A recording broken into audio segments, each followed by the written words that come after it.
Hey guys, Dave here from Nerdarchy for Nerds and by Nerds, hanging out with my esteemed colleagues. I'm Ted. I'm Nate. So today we're going to be talking about Game Master tips, death of a major NPC, fallouts, and power vacuums. Fun. Get those floors cleaner than ever. With the power vac. So like there's times that players will do unexpected things and a major NPC is going to die. Other times you have it planned, but you might not know to what kind of ramifications that's going to lead. In the game that I just ran, Mayor Thalon Leafblade was found out that he was a bad guy. Uthengar, your dwarf, totally beheaded him right in front of everybody. Yes. So what does that leave the town of Griffin Gaff to be? There can only be one. So it leaves the town without a mayor. It literally cut the head off the cult. Or at least the cult's power in the area. So the cult is going to die. So now not only, or at least it's either going to disappear or lurk back into the shadows to try and rebuild. But for the all intents and purposes, the cult is gone in the area. So that power is gone. And the mayor is gone. Well, and so here's the thing too. Like, we're running this campaign kind of together, like, right? So we kind of play off of each other a lot of times. Now, I ran a game online, and I'm like, I'm going to pick up right where we left off. And basically, when Uthengar decapitates the mayor after a sentence of death, blood starts spraying everywhere. All the droplets of blood become blood demons and start attacking people. The people in the immediate center of the town square who were presiding over the events all get infected with this like blood cult disease curse thing. And and then like the basically all the blood that kind of pooled from Thalon Leafblade's body became this blood demon. This this giant blood demon, literally made of blood, and then basically says, what, if I can't have one mayor, I'll have another, because just prior to that happening, someone else yelled, Lyndon for mayor. Yeah, Lyndon Helmsworthy. Helmsworthy for mayor. Yeah, Helmsworthy for mayor. And so this demon, basically grabs the person that's being offered up as a new mayor and says, well, I'm going to make this, I'm taking this one then. Right. And, summons another blood demon and then flees with the halfling. Right. So I kind of took up right from there.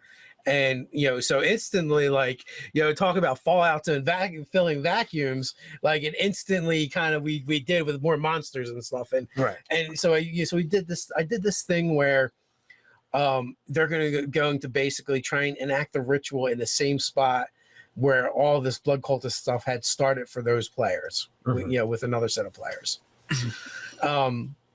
which again brought it back to the priest Freller, and then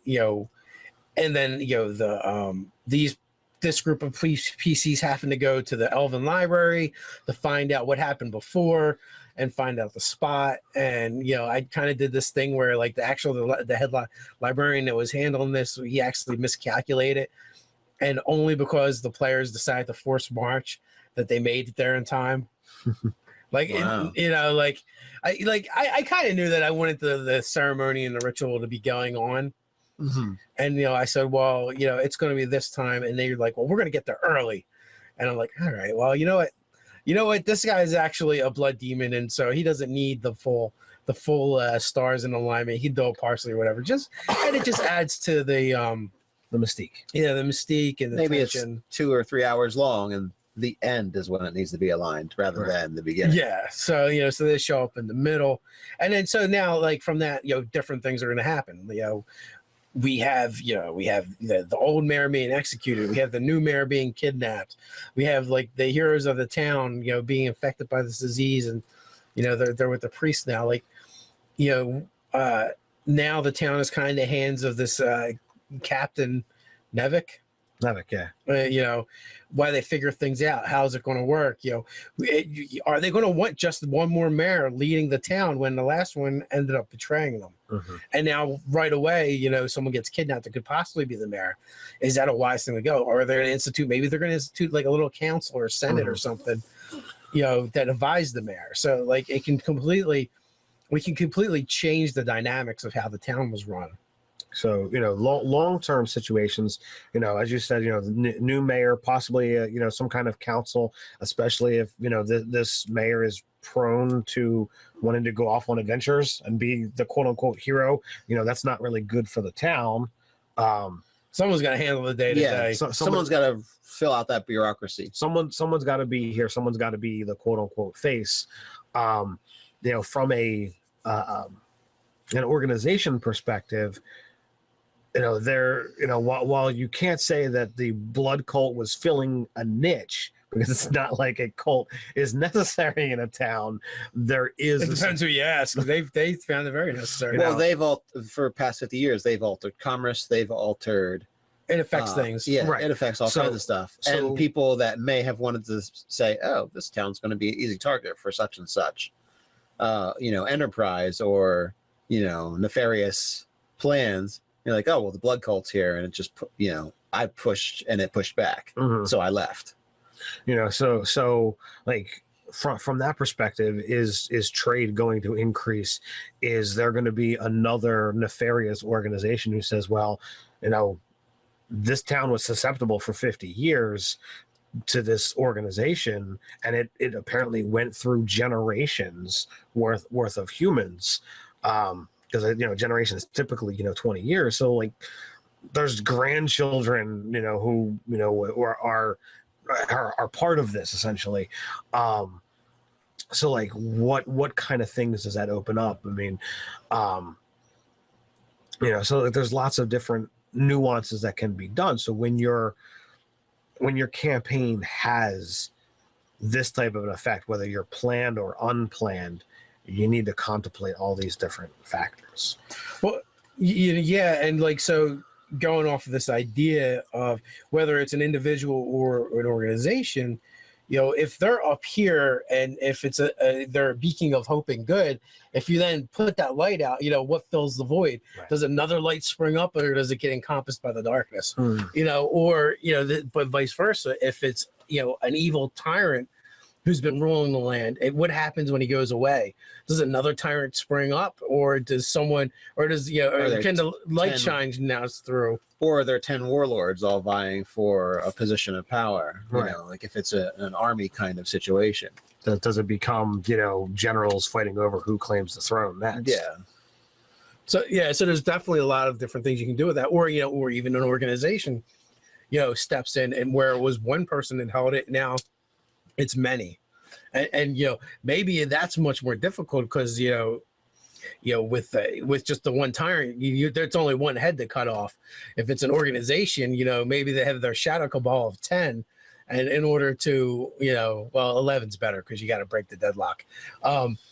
You know, so in order to get, you know, to get rid of them, you have to like get rid of them all, or you have to figure out, you know, the key individuals. They break the deadlock by going to 9.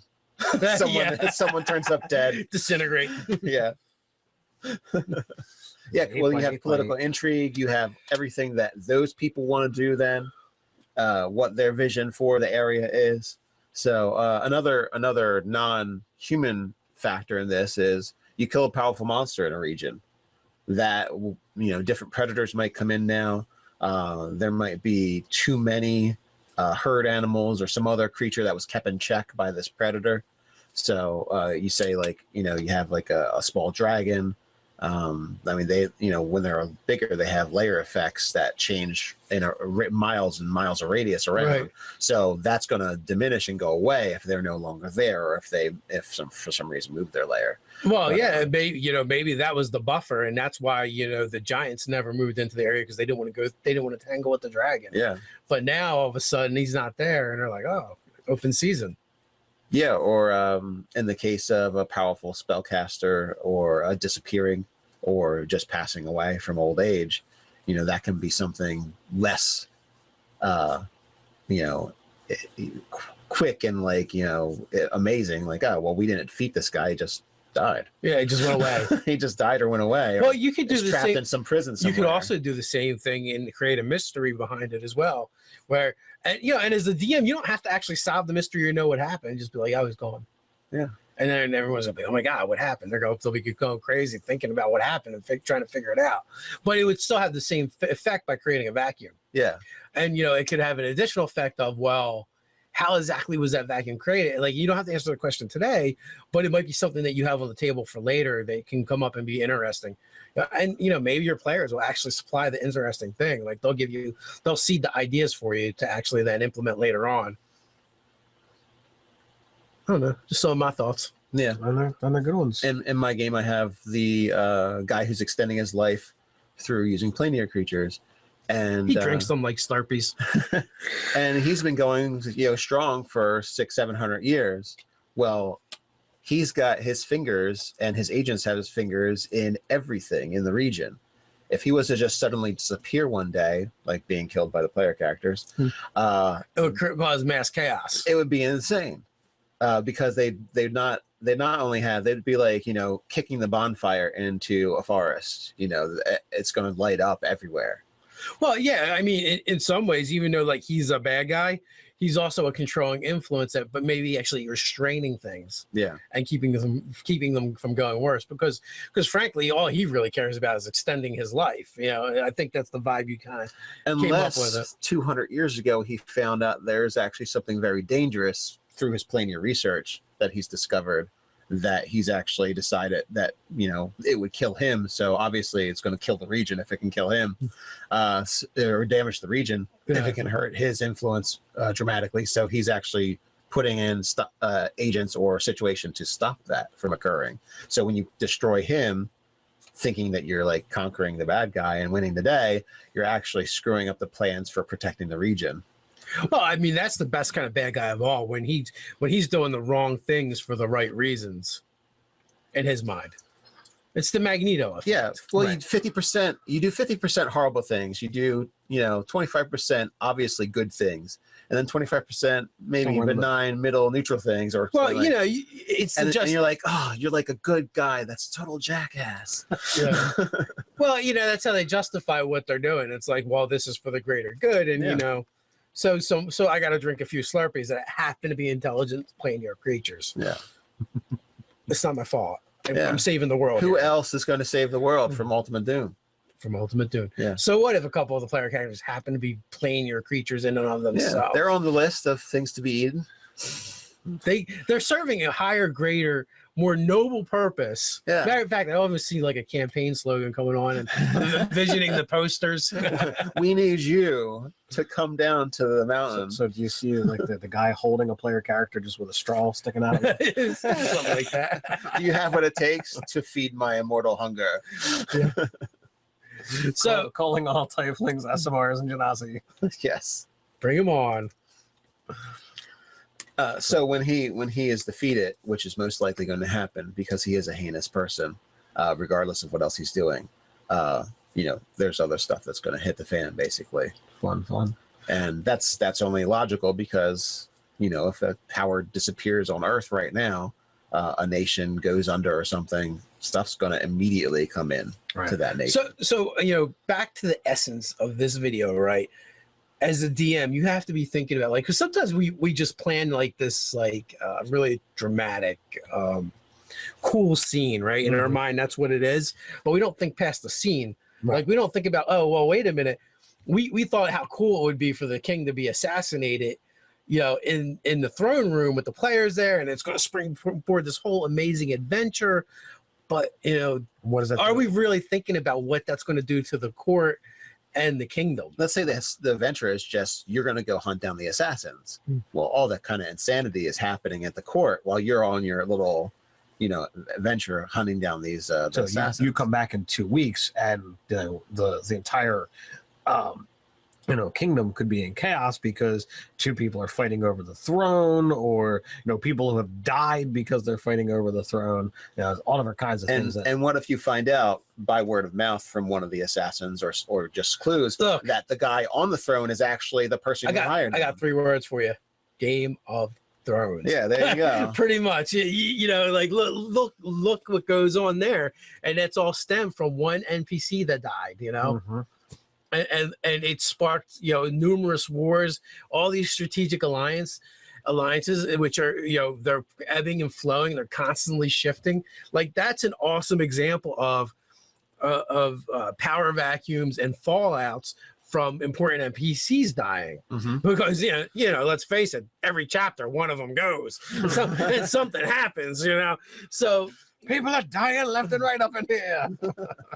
you know, and it just seems to flow back and forth, and it really does show like how the alliances shift, how, you know, how someone else steps up to take the other person's place, you know, or what happens, you know, the ensuing chaos that happens, you know, in that vacuum of that person. Like I won't go into the details and the spoilers or whatever, but you know, but that's just really a good example that sums up this whole video. I think you're absolutely right.